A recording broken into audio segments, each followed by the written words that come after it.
انہی میں سے یہ طلاق کا مسئلہ بھی تھا. ابن تیمیہ رحمہ اللہ تعالیٰ کے شاگرد ابن قیم, انہوں نے ایک رسالہ لکھا ہے کہ طلاق الغضبان, اس طرح کا رسالہ ہے, وہ مجھے بھی ذہن سے نکل گیا اس کا نام, اغاثۃ اللہفان فی حکم طلاق الغضبان, شاید یہ نام ہے اس کا. اس میں انہوں نے لکھا ہے کہ غصے میں طلاق نہیں ہوتی, شدید غصے میں. اب جب میں نے رسالہ پڑھنا شروع کیا, اچھا اس میں بھی ان کا تفرد ہے, پوری چاروں ائمہ کا اجماع کیا ہے کہ غصے میں بھی طلاق واقع, بولو بھائی, ہو جاتی ہے, کیونکہ طلاق تو دی ہی غصے میں جاتی ہے. تو انہوں نے ابن قیم رحمہ اللہ نے رسالہ ایسے شروع کیا, ایک صاحب بڑی تعریف کر رہے تھے, وہ بہت زبردست رسالہ ہے اور بڑا زبردست دلائل ہے اس میں. میں نے جب وہ رسالہ شروع کیا تو علامہ ابن قیم رحمہ اللہ نے اس کے مقدمے میں بڑا منظوم کلام لکھا ہے. وہ بڑے فصیح تھے, بڑے بلیغ تھے, ان کی جو عربی تحریر ہے نا وہ بڑی بلاغت والی ہوتی ہے. آدمی دلائل سے تو بعد میں متاثر ہوتا ہے, وہ انداز کلام سے پہلے متاثر ہو جاتا ہے. تو جن کے علم میں مضبوطی پختگی نہیں ہوتی وہ ان کے انداز کلام سے متاثر ہو جاتے ہیں. اس لیے میں یہ بات اس لیے بتا رہا ہوں کہ جو چاروں ائمہ کا جو مذہب ہے بہت مضبوط مذاہب ہیں, پوری امت نے جو ان کو فالو کیا ہے نا, یہ ایسا ہی نہیں کر لیا, انہیں بڑا دم ہے, بہت زور ہے ان مذاہب میں. تو ان سے نہ ہٹے ورنہ اختلافات کی دلدل میں بہہ جائیں گے آپ, بہت مسئلہ کھڑا ہو جائے گا. پھر بھی اگر کوئی ہٹ جاتا ہے تو پھر بھی ہم اس کو برا نہیں کہتے, اگر ہماری بات اس کی سمجھ میں آ جائے ٹھیک ہے, نہیں آئے تو بھی چلو قرآن و حدیث کو فالو کر رہے ہیں, ہم اس کو بھی جہنم ہی نہیں کہتے, کیونکہ اس پہ بعض لوگ پھر وہ ہو جاتے ہیں, ہمیں یوں کہہ دیا, ہمیں یوں کہہ دیا. ٹھیک ہے نا بھائی, چلو یار, مطلب یہ کہ آپ جس کو فالو کر رہے ہیں کریں, دوسرے کو کم از کم چھیڑے نہیں, اتنا کر لیں تو بھی ٹھیک. تو کیا بات کر رہا تھا میں, ہاں, تو انہوں نے رسالہ لکھا, میں نے وہ پڑھا, اس میں انہوں نے لکھا, بڑے منظوم کلام لکھا کہ اللہ کی ذات پاک ہے جس نے دو محبوبوں میں جدائی کو پسند نہیں کیا. میاں بیوی میں محبت ہوتی ہے نا, اس میں جدائی کو پسند نہیں کیا, لہذا اپنے نبی کی زبان سے کہلوایا لا طلاق ولا عتاق فی اغلاق, کہ جب رائے فکر کے دروازے بند ہو جائیں تو طلاق نہیں ہوتی. اور پھر اس رائے اغلاق کا مطلب یہ لیا کہ غصے میں بھی نہیں ہوتی.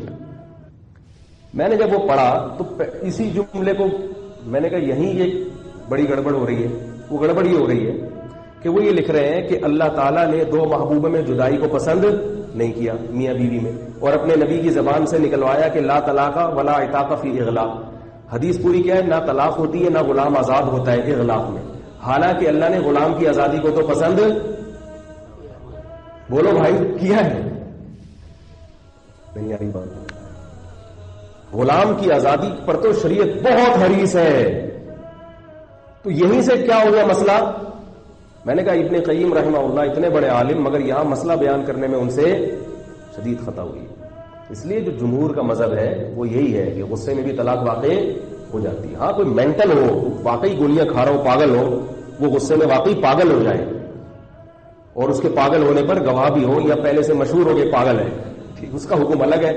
وہ پھر ہر آدمی کی حالت دیکھ کر فیصلہ کیا جاتا ہے کہ یہ کیا تھا. لیکن عام آدمی کو جب غصہ آتا ہے, جتنا بھی شدید غصہ ہو, تو طلاق بہرحال واقع ہو جاتی ہے. اس لیے میں نے اس پر اتنی تفصیل سے روشنی ڈالی ہے کہ آج دو کام الٹے الٹے شروع ہو گئے. ایک تو طلاق کی کثرت بہت ہو گئی ہے, ہر آدمی گٹکے کھا کھا کے, چائے پی پی کے اعصاب اس کے کیا ہو گئے ہیں, ڈھیلے, برداشت ہو گئی ہے ختم. ذرا سی بات ہوتی ہے اور دھڑ دھڑ طلاق کے لفظ زبان سے نکالتے. آپ نے اپنے باپ داداؤں میں کبھی سنا ہی ہے, آپ کے ابا امی تو پڑھے ہوئے ہوں گے نا. ابے کیا آپ لوگ معذرت کے ساتھ جتنے لوگ یہاں بیٹھے ہوئے ہیں, آپ کے ابو امی میں کبھی لڑائی نہیں ہوئی؟ کبھی دیکھا ابو نے طلاق کا لفظ نکالا ہو زبان سے؟ الا ماشاءاللہ. کبھی دادا دادی نے کبھی سنا آپ نے؟ بڑی بڑی لڑائیاں ہوتی تھی, روٹھ جاتے تھے, بات چیت بند ہو جاتی تھی, بہت مشکل ہوتا تھا یہ لفظ.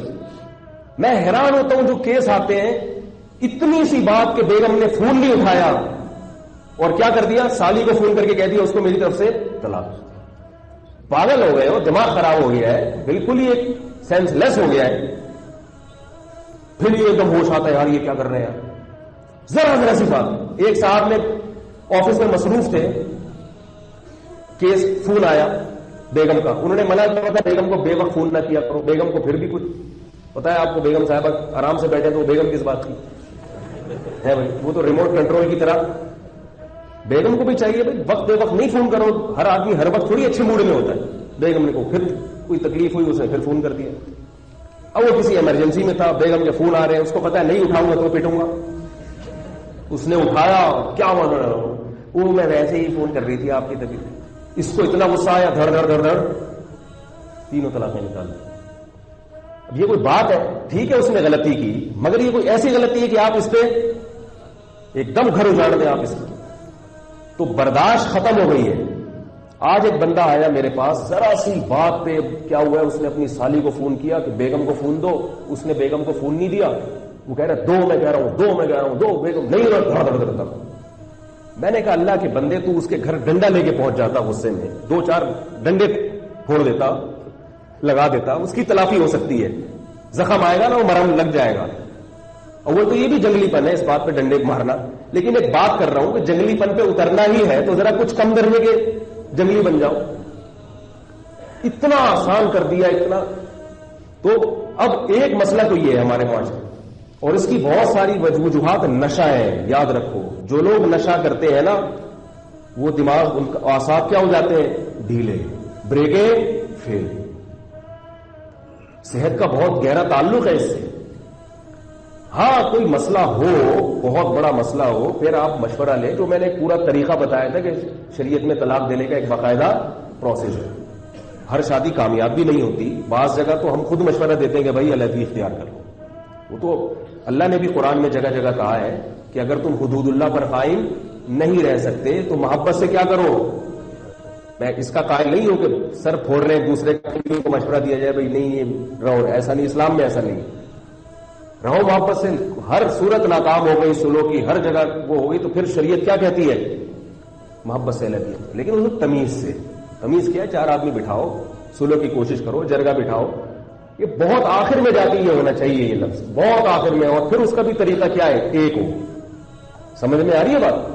جو پورا میں نے اس پر ایک بیان کیا تھا کہ شریعت میں طلاق دینے کا صحیح طریقہ ہے کیا, وہ سارا پروسیس سے گزر کے اللہ نے قرآن میں جگہ جگہ کہا ہے کہ بھئی آپس میں محبت سے رہو. ناممکن ہے رہنا. دیکھو قرآن نے کیا کہا, اگر 3 طلاقیں مرد نے دے دی, عورت کسی اور مرد سے نکاح کر لے گی اور اتفاق سے اس نے بھی طلاق دے دی, تو اللہ نے فرمایا ہے کہ فلا جناح علیہما ان یتراجعا ان ظنا یقیما حدود اللہ. تو عورت اپنے پہلے شوہر سے شادی کر سکتی ہے بشرطے کہ دونوں کو یقین ہو کہ محبت سے رہیں گے. کیا مطلب, اگر یہ ڈر ہونا کہ اب بھی لڑائی ہوگی تو پھر نہیں کرو شادی. تو اسلام میں ہندوؤں والا قصہ نہیں ہے کہ بس جڑ گئے تو ایلفی سے جڑ گئے, اب چاہے مر رہے ہیں, بے ہوش ہو رہے ہیں, نہیں علیحدگی نہیں ہے, مگر وہ ایک تمیز سے شریف لوگوں کی طرح, خاندانی لوگوں کی طرح. سمجھ آ رہی ہے بات؟ تو یہ جو غصہ ہے نا, یہ ذرا ذرا, اور بات بھی کوئی ہو نا, یہ کوئی بات نہیں ہے کہ بیوی کھانا نہیں پکاتی, یہ کوئی بات نہیں ہے کہ وہ جناب وقت پہ یہ خدمت نہیں کرتی. یہ اتنے بڑے بڑے ایشوز نہیں ہے کہ ان باتوں پہ آدمی طلاق کی طرف آئے یا ڈیورس کی طرف آئے. ان باتوں کی طرف یہ انسان کے نیچ ہونے کی علامت ہوتی ہے کہ وہ اتنی سی بات کے جی کپڑے نہیں دھو رہی وہ, اور وہ اس میں نیل زیادہ لگا دیتی ہے, اور وہ سالی کو فون کیا تو وہ بیوی کو فون نہیں دے رہی ہے, بیوی کو فون کیا تو وہ اٹھا کیوں نہیں رہی. میرے پاس آگے لوگ پتہ کیا کہتے ہیں, میں نے بیگم کو فون کیا, اٹھا, میرے میٹر ہوں گے. بیگم کو میں نے فون کیا, وہ اٹھا ہی رہی تھی, میرا میٹر. میں نہیں برداشت کرتا ایسی چیزیں. میں نے کہا آپ کے باپ کو بھی برداشت کرنا, جب آپ کی شادی ہو گئی نا تو آپ کے چیزیں برداشت کرنی. بہت آہستہ سے بولا کیونکہ جس کا میٹر اس پہ گھوم سکتا ہے کیا کہ ادھر اتنا گھوم گیا تھا, ایسا تو میرے اوپر ہی گھوم گیا کیا. تو یہ نکاح کرنے سے پہلے سوچ لیا کرو کہ جب شادی ہوگی تو پھڈے بھی ہو نہیں سکتا, کیونکہ اب تک تو آپ آزاد زندگی گزار رہے تھے, تو آپ پابند ہو گئے ہو.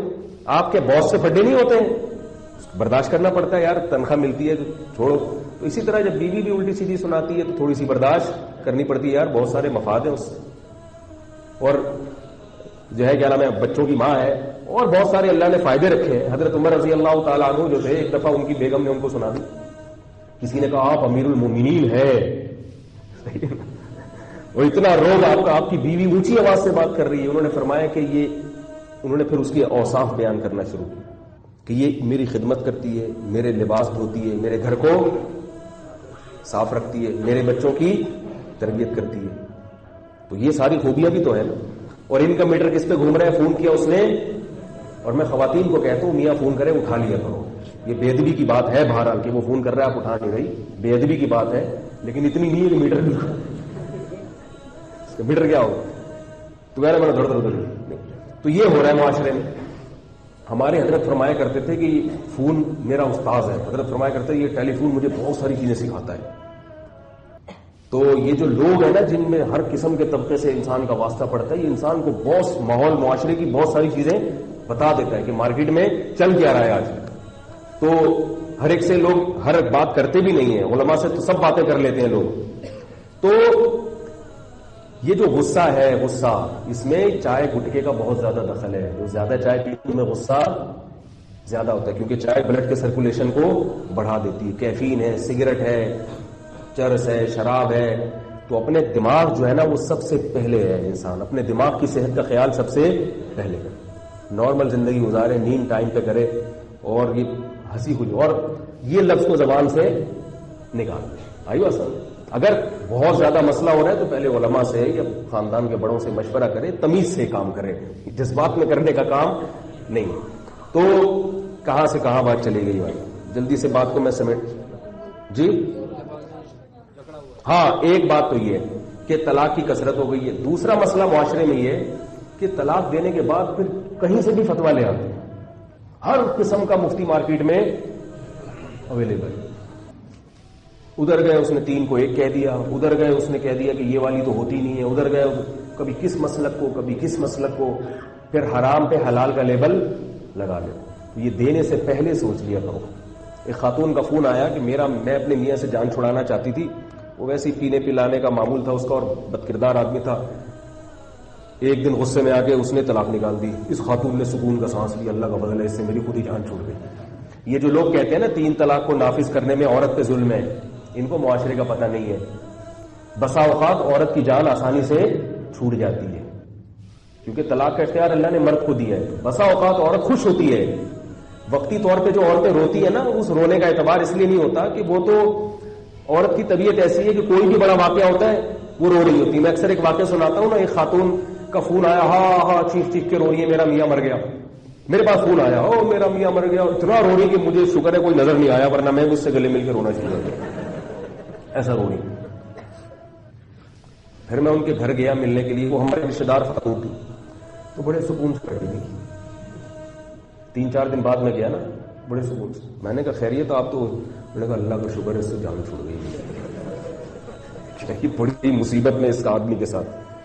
تو عورتوں کا جو رونا ہے یہ کوئی بعض دفعہ تو واقعی کسی مصیبت سے ہو رہی ہے. عورتوں کا رونا کو اتنا اس کو سیریس نہیں لینا چاہیے.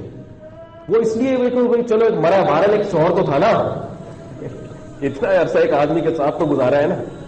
وقتی طور پر تو غم ہوتا ہے, جیسے آپ کا بیٹا امریکہ جا رہا ہو تو ایئرپورٹ پہ تو رو ہی رہے ہوں گے آپ, لیکن اندر سے خوش بھی ہو رہے ہیں یار چلو اچھی جاب مل رہی ہے, پیسہ بھیجے گا ہر مہینے, اسی پیسوں سے آنسو پوچھیں گے اپنے. ٹھیک ہے نا.